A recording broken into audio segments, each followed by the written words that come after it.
Welcome to Prabha academy. आज है 3 दिसंबर 2022 और 3 दिसंबर 2022 से बनने वाले करंट के सभी प्रश्नों को इस वीडियो में देखा जाएगा और प्रत्येक प्रश्नों से संबंधित इम्पोर्टेंट फैक्ट भी देखा जाएगा। यदि आप हमारे चैनल पे पहली बार हैं तो चैनल को सब्सक्राइब करके बेल आइकन वाला बटन प्रेस कर लीजिए ताकि मैं जब भी कोई वीडियो अपलोड करूं सबसे पहले आपके पास नोटिफिकेशन पहुंचे। तो चलिए शुरू करते हैं। प्रश्न नंबर 1 आपके स्क्रीन पे है। 14 दिसंबर 2022 को संयुक्त राष्ट्र सुरक्षा परिषद का भारत की अध्यक्षता के दौरान संयुक्त राष्ट्र में महात्मा गांधी की एक प्रतिमा का उद्घाटन किसके द्वारा किया जाएगा? यह सवाल आपके लिए बहुत ही इम्पोर्टेंट सवाल है, इसलिए जो है कि इसको आप लोग स्टार करके रखिएगा कि जो महात्मा गांधी की प्रतिमा का उद्घाटन है वह एस जयशंकर के द्वारा किया जाएगा। आपका ऑप्शन ए करेक्ट हो जाएगा प्रश्न नंबर 1 का। चलिए इससे संबंधित इम्पोर्टेंट फैक्ट भी देख लेते हैं, जो कि आपके स्क्रीन पे इम्पोर्टेंट फैक्ट आपको दिखाए गए हैं प्रत्येक क्वेश्चन से संबंधित।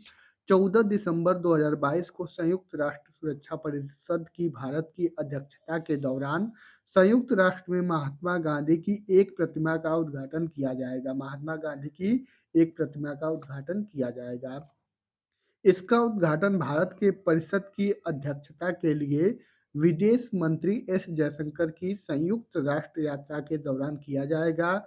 इसे संयुक्त राष्ट्र मुख्यालय के उत्तरी लान में रखा जाएगा। कहाँ पे रखा जाएगा? तो संयुक्त राष्ट्र मुख्यालय के उत्तरी लान में रखा जाएगा। ये भी आपको याद रखना है। फिर इसके बाद यह पहली महात्मा गांधी की मूर्ति होगी जिसे संयुक्त राष्ट्र में स्थापित किया जाएगा। संयुक्त राष्ट्र में स्थापित करने वाली यह मूर्ति जो है कि पहली महात्मा गांधी की होगी। तो प्रश्न नंबर 1 से आपको इतने इंपॉर्टेंट चीजों को याद रखना है। प्रश्न नंबर 2 की तरफ चलते हैं, जो कि आपके स्क्रीन पे प्रश्न नंबर 2 है। भारतीय अंतरिक्ष अनुसंधान संगठन ने हाल ही में भारत में पहले निजी तौर पर डिजाइन और संचालित रॉकेट लॉन्च पैड और मिशन कंट्रोल सेंटर का अनावरण किसने किया? तो प्रश्न नंबर 2 का आपका ऑप्शन बी जो है कि करेक्ट हो जाएगा। इसका अनावरण जो है कि एस सोमनाथ के द्वारा किया गया है। तो प्रश्न नंबर 2 का ऑप्शन बी आपका सही हो जाएगा।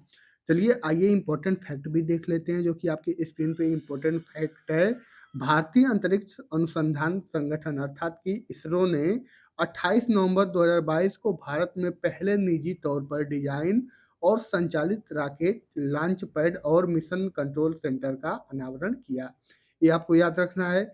इसके बाद इस संयंत्र का अनावरण इसरो के अध्यक्ष और अंतरिक्ष विभाग के सचिव एस सोमनाथ ने किया। देखिए आपसे पूछा जाता है कि इसरो के अध्यक्ष कौन है, तो एस सोमनाथ हैं। ये आपके लिए इम्पोर्टेंट है। फिर इसे स्वदेशी स्पेस स्टार्टअप अग्निकुल कॉसमॉस द्वारा डिजाइन और पूरी तरह से संचालित किया जाएगा। किससे? तो स्वदेशी स्पेस स्टार्टअप अग्निकुल कॉसमॉस के द्वारा इसको डिजाइन और पूरी तरह से संचालित किया जाएगा। तो प्रश्न नंबर 1 से आपको इतनी चीजें याद रखनी है। प्रश्न नंबर 3 आपके लिए बहुत ही इंपॉर्टेंट प्रश्न है। INCOVACC दुनिया की पहली इंट्रानेजल वैक्सीन को भारत के ड्रग्स कंट्रोल जनरल से कोविड बूस्टर खुराक के लिए मंजूरी मिल गई है।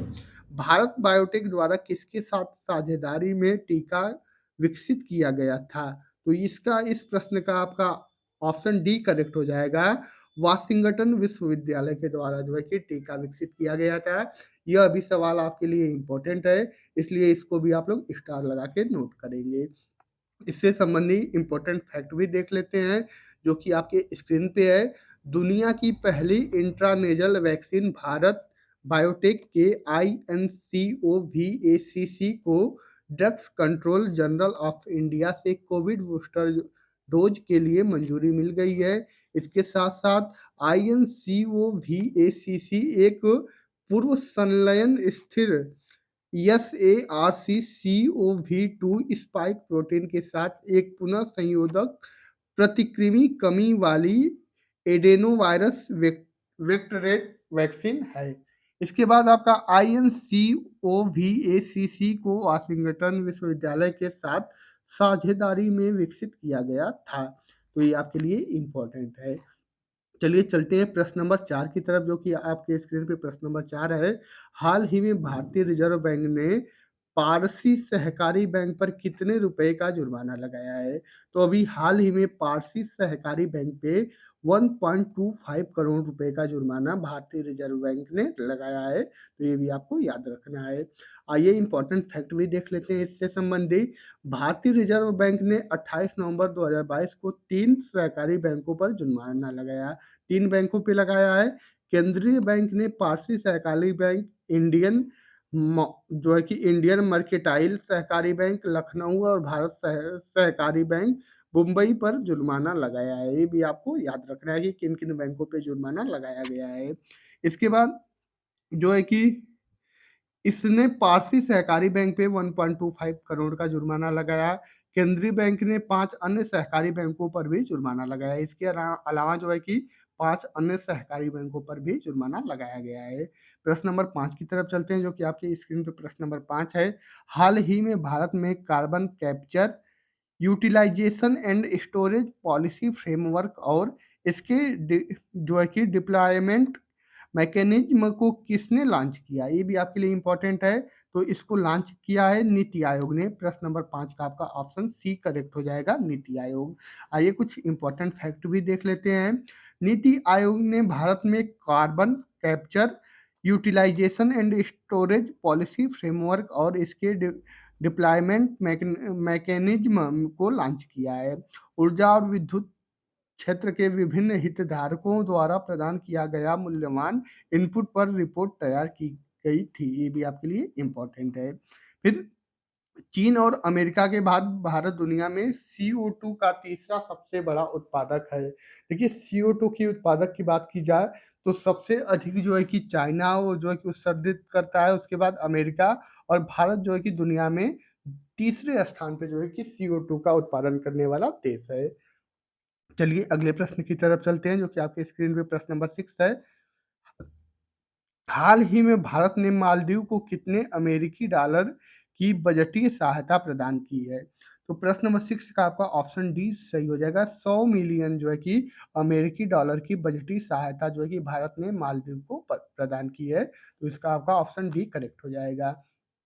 आइए कुछ फैक्ट भी देख लेते हैं। भारत ने मालदीव को 100 मिलियन अमेरिकी डॉलर की वित्तीय सहायता प्रदान की है। सहायता द्वीप समूह राष्ट्र में कठिन आर्थिक स्थिति से निपटने के लिए बजटीय सहायता के रूप में दिया है। फिर इसके बाद देखते हैं, बिना किसी शर्त के सहायता प्रदान की जा रही है और मालदीव अपने आर्थिक सुधार में इसका उपयोग करने के लिए स्वतंत्र है, जैसा कि वह उचित समझे। तो किसी भी प्रकार का कोई इस पे जो है कि रोक नहीं है। वो अपने जो सहायता है जिस प्रकार वो चाहे उस प्रकार से उसका यूज कर सकता है। पूरी तरह से मालदीव स्वतंत्र रहेगा। प्रश्न नंबर 7 को देखते हैं, जो कि आपकी स्क्रीन पे है। मार्च 2024 तक टाटा के स्वामित्व वाली एयर इंडिया में किस एयरलाइन का विलय किया जाएगा? ये भी आपके लिए इम्पोर्टेंट है। तो एयर इंडिया में किस एयरलाइन का विलय किया जाएगा? तो विस्तारा एयरलाइन का विलय किया जाएगा। ये आपका ऑप्शन ए करेक्ट हो जाएगा प्रश्न नंबर 7 का। आइए इससे संबंधित इम्पोर्टेंट फैक्ट भी देख लेते हैं।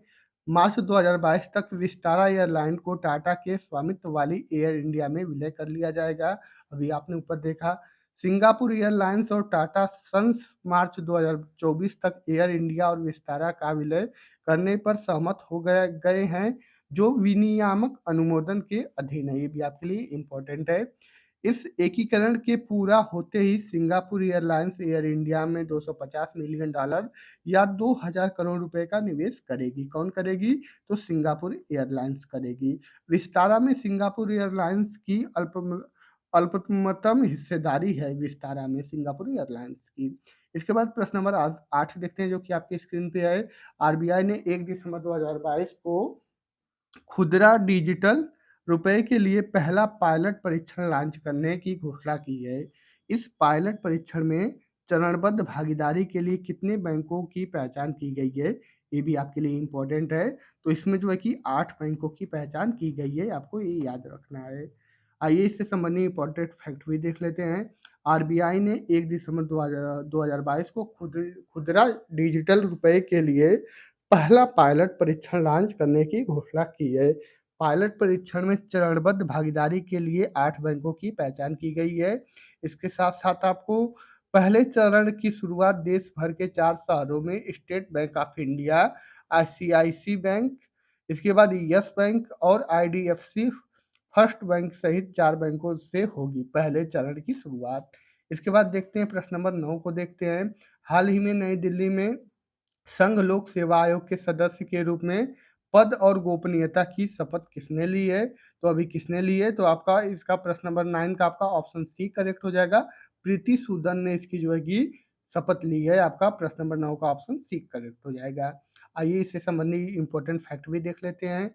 पूर्व स्वास्थ्य सचिव प्रीति सूदन ने नई दिल्ली में संघ लोक सेवा आयोग के सदस्य के रूप में पद और गोपनीयता की शपथ ली है। प्रीति सूदन 1983 बैच की आंध्र प्रदेश कैडर की सेवानिवृत्त भारतीय प्रशासनिक सेवा की अधिकारी हैं, अर्थात कि आईएएस रह चुकी हैं। इसके बाद उन्होंने खाद्य और सार्वजनिक वितरण सचिव के साथ-साथ महिला एवं बाल विकास विभाग और रक्षा मंत्रालय में भी कार्य किया है। कौन की हैं? तो आपकी जो प्रीति सूदन है, ये जो है कि कार्य की हैं। इसके बाद प्रश्न नंबर 10 देखते हैं, जो कि आपके लिए मोस्ट इम्पोर्टेंट प्रश्न है। अंतर्राष्ट्रीय जगुआर दिवस कब मनाया जाता है? ये आपके लिए बहुत ही मोस्ट इम्पोर्टेंट प्रश्न है। जो अंतर्राष्ट्रीय जगुआर दिवस है, प्रत्येक वर्ष 29 नवंबर को प्रत्येक वर्ष मनाया जाता है। प्रश्न नंबर 10 का आपका ऑप्शन बी करेक्ट हो जाएगा। आइए इससे संबंधित इम्पोर्टेंट फैक्ट भी देख लेते हैं। अंतर्राष्ट्रीय जगुआर दिवस प्रतिवर्ष 29 नवंबर को मनाया जाता है।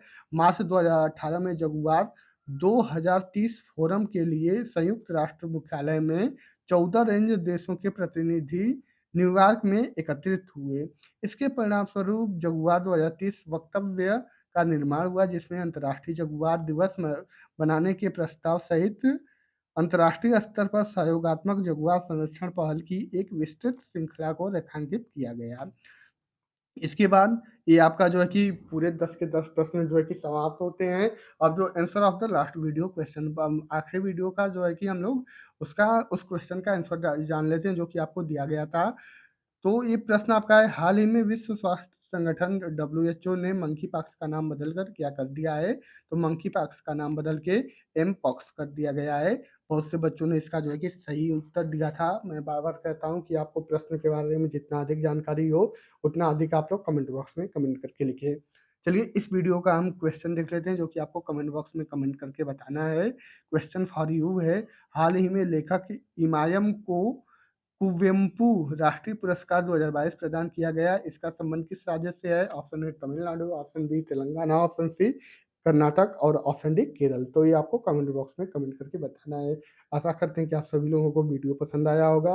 आप लोग हमारे चैनल पे पहली बार हैं तो चैनल को सब्सक्राइब कर लीजिए, बेल आइकन वाला बटन प्रेस कर लीजिए, ताकि मैं जब भी कोई वीडियो अपलोड करूँ, सबसे पहले आपके पास नोटिफिकेशन पहुँचे। ओके, धन्यवाद। Thanks for watching.